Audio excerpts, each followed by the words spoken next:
खर तर गेल्या 3 दिवसामध्ये जे काही तुम्हाला या ठिकाणी शिकवलं गेलं त्याच्यामध्ये माझा हा कुठल्याही प्रकारचा रोल नव्हता. दिसला का तुम्हाला? नाही दिसला ना. त्यामुळे मी नक्की काय बोलायचं हा माझा प्रश्न आहे. आजच्या या शिबिराच्या समारोपीय प्रसंगी या ठिकाणी उपस्थित आपल्या सर्वांचे लाडके सन्माननीय भाऊ, संघटनेचे अध्यक्ष सीताताई, संघटनेचे माजी अध्यक्ष रामभाऊ, कार्याध्यक्ष बालाराम भाऊ, सरचिटणीस विजय भाऊ, तसेच सर्व कार्यकर्ते. आणि मी विशेष मनापासून ज्यांना धन्यवाद देईन, ज्यांनी या 3 दिवसामध्ये तुमच्यासाठी खूप मेहनत केली. असे कोण बरं? राम सर, सागर सर. बरोबर. मी राम सरांना, श्रीराम सरांना आणि सागर सरांना मनापासून धन्यवाद देतो की गेल्या 3 दिवसामध्ये अप्रतिम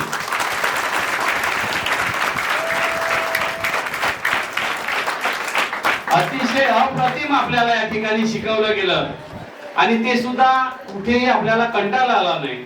आणि त्यानंतर विशेष मी धन्यवाद देईन ते कोणाला? अरे कोणाला विशेष धन्यवाद देईन? ज्यांनी अतिशय चांगल्या पद्धतीची गाणी घेतली. असे कोण? एकदा जोरदार टाळ्या.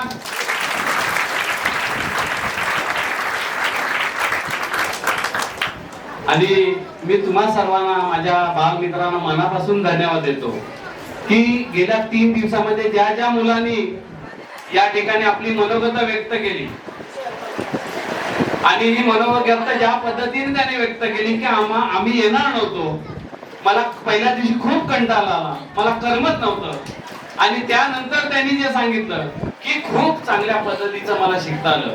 मी भाषण करणार नाही, फक्त 2 गोष्टी सांगेल आणि या ठिकाणी थांबेल. चालेल का तुम्हाला? 2 गोष्टी नक्की का? सर्व इकडे लक्ष देतील तर आपापसात बोलणार नसतात तर गोष्ट सांगतो. लहान मुलांना सवय जागेवर बसले तरी ते नीट बसत नाही याची मला कल्पना नाही, कारण आम्ही सुद्धा तुमच्या सारखे होतो. बरोबर ना?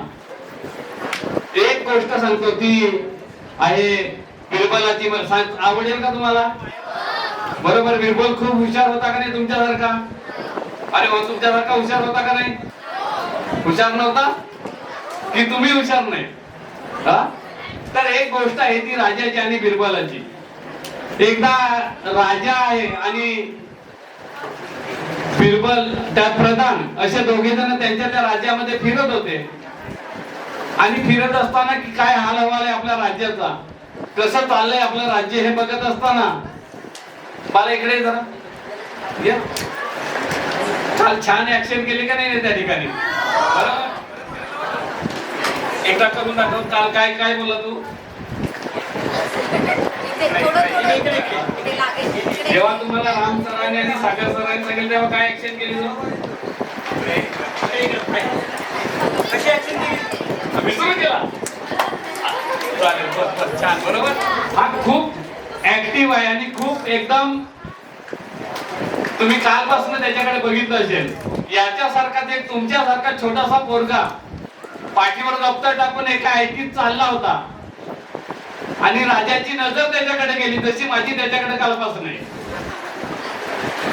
आणि राजाची नजर त्याच्याकडे गेल्यानंतर त्यांनी प्रधानाला विचारलं की किती चुणचुणीत पोरगा आहे आणि चालताना सुद्धा किती डवणानं चालतो, ऍक्शन मध्ये चालतो, बघ किती छान, आणि खूपच कोणाचा पोरगा असेल. आणि त्यावेळेला प्रधानांनी सांगितलं तुम्ही ओळखत नाही, आपल्या बिरबलांचा पोरगा आहे. आणि मग राजाला प्रश्न पडला का बिरबल जर एवढा हुशार असेल तर हा छोटा किती हुशार असेल? बरोबर ना? आणि मग राजाने ठरवलं की आपण त्याची परीक्षा घ्यायची. अशी तुमची पण आज परीक्षा होणार आहे, लक्षात ठेवा. त्यामुळे इकडे बघा. आणि मग त्या पोराला प्रधानाने आवाज दिला आणि बोलावलं आणि राजासमोर सांगितलं की राजेसाहेब बोला. आणि त्याला सांगितलं की उद्यापासून आपण दोघांनी एक खेळ खेळायचा, चालेल का? आता जसा मी बोलावल्या बरोबर उठून आला, तो काही कमी नव्हता. त्याने सांगितलं हो चालेल. आणि दुसऱ्या दिवशी त्या वेळेला तो हा छोकरा, बिरबलाचा छोकरा, शाळेत जाताना राजाच्या समोर आला आणि राजाने खेळाला सुरुवात केली. राजाने हातामध्ये 2 नाणी ठेवली, एक सोन्याचं आणि एक चांदीचं. आणि त्याला सांगितलं, कारण हा हुशार आहे, की याच्यातलं जे किमती नाणं आहे ते तू उचल. आता तुम्ही कुठे उचलला असतं एक सोन्याचा आणि चांदीचा दर? हा, सोन्याचा, बरोबर, कारण तेच किमती आहे ना. कुठला उचलला असतं? कशाला रे?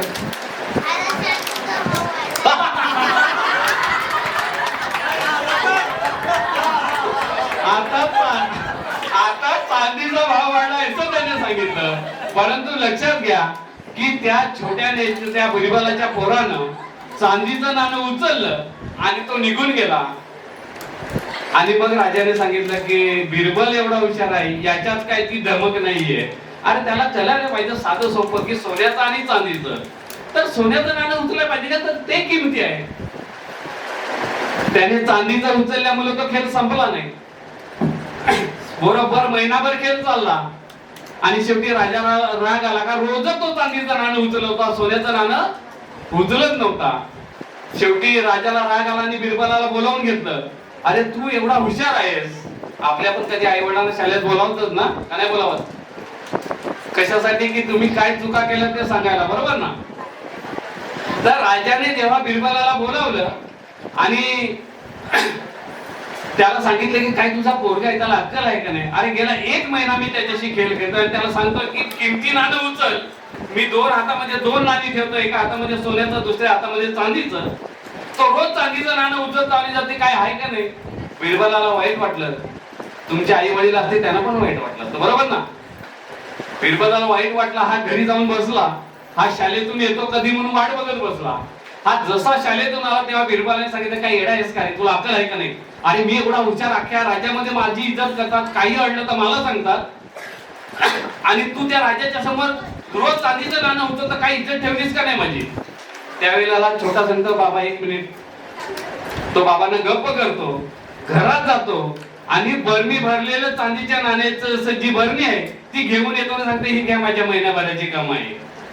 आणि वर त्यांनी त्या मुलाने असं वडिलांना सांगितलं की जर मी हे सोन्याचं नाणं पहिल्या दिवशी उचललं असतं तर त्याच दिवशी खेळ खल्लास झाला असता. म्हणजे बिरबलापेक्षा पोरगा हुशार होता का नाही?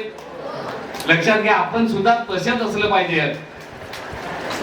अंड देणारी कोंबडी कापायची की सोन्याचं अंड रोज घ्यायचं, हे आपण विचार केला पाहिजे. दुसरी एक गोष्ट सांगेन आणि थांबेन. मला वेळेची मर्यादा दिली होती, पण बरेच जण बोलतील मला वाटत नाही, बरोबर. तुमचा पण वेळ घेतो. ती गोष्ट आहे एका मॉन्टी रॉबर्टची. ऐकलंय का तुमच्यापैकी कोणी? अरे ऐकलंय का? नाही ना.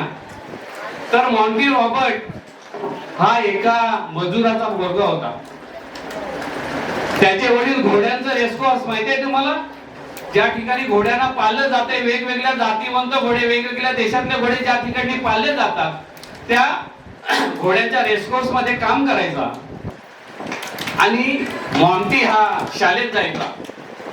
परीक्षेचा वेळ आला, सर्व पेपर झाले आणि एक शेवटचा निबंध दिला गेला त्यांना. आणि त्याच्यावर लिहिलं होतं, जसं तुम्हाला राम सरांनी आणि सागर सरांनी सांगितलं असेल की विषय दिला होता माझं स्वप्न. आता तुम्ही स्वप्न बघायचंय, ते लिहायचंय प्रत्यक्ष कागदामध्ये. प्रत्येकाने स्वतःचं स्वप्न लिहिलं. आणि ज्या वेळेला रिझल्टचा वेळ आला त्या वेळेला मॉन्टीला नापास केलं. बाकी सर्व पोरं पास झाली, मॉन्टी फक्त नापास झाला. मॉन्टीला वाटलं की सगळी पोरं पास झाली, मी का नापास झालो? तो मॅडम कडे गेला आणि सांगितलं की मॅडम सर्व पोरं पास झाले, मला सुद्धा पास करा. त्यावेळेला ती मॅडम हसली आणि बोलली, वेडा आहेस का तू? अरे असं कुठं स्वप्न असतं का? आता त्यांनी काय स्वप्न लिहिलं होतं? तर त्यांनी निबंध, त्याचं स्वप्न असं लिहिलं होतं की जगातील सर्वात चांगलं रेसकोर्स हे माझ्या मालकीचं असेल. जगातील सर्वात चांगलं रेसकोर्स हे माझ्या मालकीचं असेल. आणि मग सविस्तर त्याने काही गोष्टी लिहिल्या होत्या की दक्षिण आफ्रिकेतले, अमेरिकेतले, रशियातले सर्व जे चांगले घोडे आहेत ते माझ्या रेसकोर्स मध्ये असतील. मॅडमने सांगितलं, तू वेडा आहेस.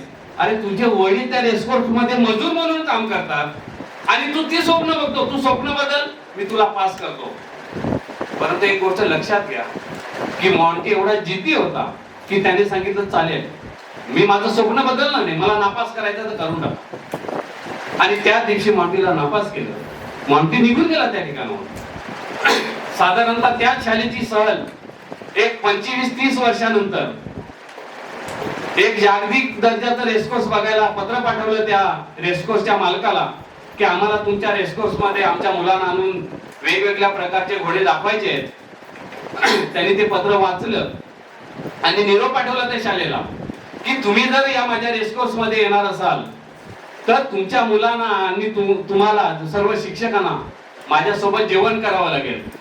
जेव्हा ते पत्र रिटर्न त्यांना मिळालं आणि बघितलं तेव्हा ते हसले की वेडाचा आहे मालक. खरं तर रेसकोर्स बघायला फ्री घेतात, पण त्याने आपल्याला जेवण सुद्धा देईल हे कबूल केलं. तो दिवस उजाडला जे दिवशी ते रेसकोर्स बघायला त्या शाळेची सहल त्या रेसकोर्स मध्ये गेली. एक 40-42 ला तरुण उमदा माणूस त्या घोड्याची ओळख करून देत होता. तो सांगत होता, हा अमेरिकाचा घोडा, याची खासियत ही आहे. हा जपानचा घोडा आहे, याची खासियत ही आहे. संपूर्ण जगात ज्या ज्या देशांमध्ये चांगले घोडे होते त्यातील प्रत्येक घोडा त्या रेसकोर्स मध्ये होता. हे सर्व झाल्यानंतर ते त्यांच्या जेवणाच्या हॉलकडे गेले. सर्व मुलं बसली जेवायला, शिक्षक सुद्धा बसले. आणि हे सुरू असताना त्या शाळेतल्या त्या शिक्षिकेची नजर एका भिंतीवर गेली आणि तिला वाटलं की हे काहीतरी माझ्या ओळखीचं आहे. ती उठली जाग्यावरून आणि जाऊन बघते तर तो रिचर्ड होता मॉन्टी रॉबर्टचा. आणि तिला राहवलं नाही. तिने विचारलं की हा तुमच्याकडे काम करतं का, बोला, मला त्याच्याशी बोलवा त्याला, माझ्याशी मला बोलायचं आहे त्याच्याशी. मी त्याला 1000 वेळा सांगितले तुझं स्वप्न बदल, मी तुला पास करेन, परंतु त्याने स्वप्न बदललं नाही. आणि आज तो जसा त्याच्याच वडिलांसारखा तुमच्या रेसकोर्स मध्ये काम करतो. त्याला बोलवा, मला त्याच्याशी बोलू द्या. ज्याला ती मॅडम सांगत होती, ज्याने त्या घोड्याची ओळख करून देत होता, त्याला सांगितलं की त्याला बोलवा, मला त्याच्याशी बोलू द्या. आणि त्याने सांगितलं की मॅडम, तोच मी मॉन्टी रॉबर्ट.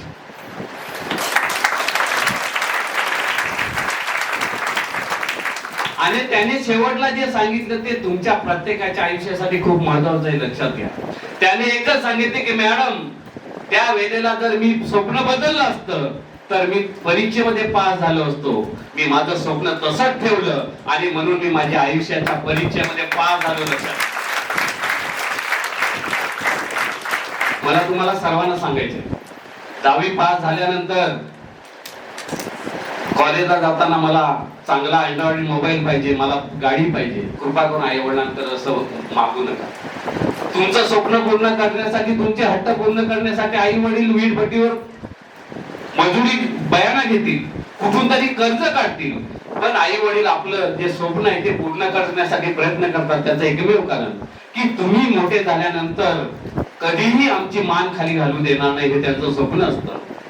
आणि म्हणून आपण मोठे झाल्यानंतर आई वडिलांकडे जे 3 दिवसामध्ये तुम्हाला सांगितलं की चांगले संस्कार काय, आणि म्हणून या 3 दिवसामध्ये जे तुम्ही शिकलात हे तुमच्या कोणीतरी सांगितलं. मला वाटतं प्रकाशच्या मुलीने सांगितलं, त्यानंतर सोनाताईच्या मुलीने सांगितलं की हे 3 दिवस आमच्या आयुष्यातले खूप मोठा बदल घडवणारे असतील. आणि संघटनेचं, भाऊंचं हेच स्वप्न आहे की तुम्ही चांगले नागरिक बनावेत. अन्याय विरोध, जिथे अन्याय दिसेल त्या ठिकाणी तुम्ही आवाज उठवला पाहिजे.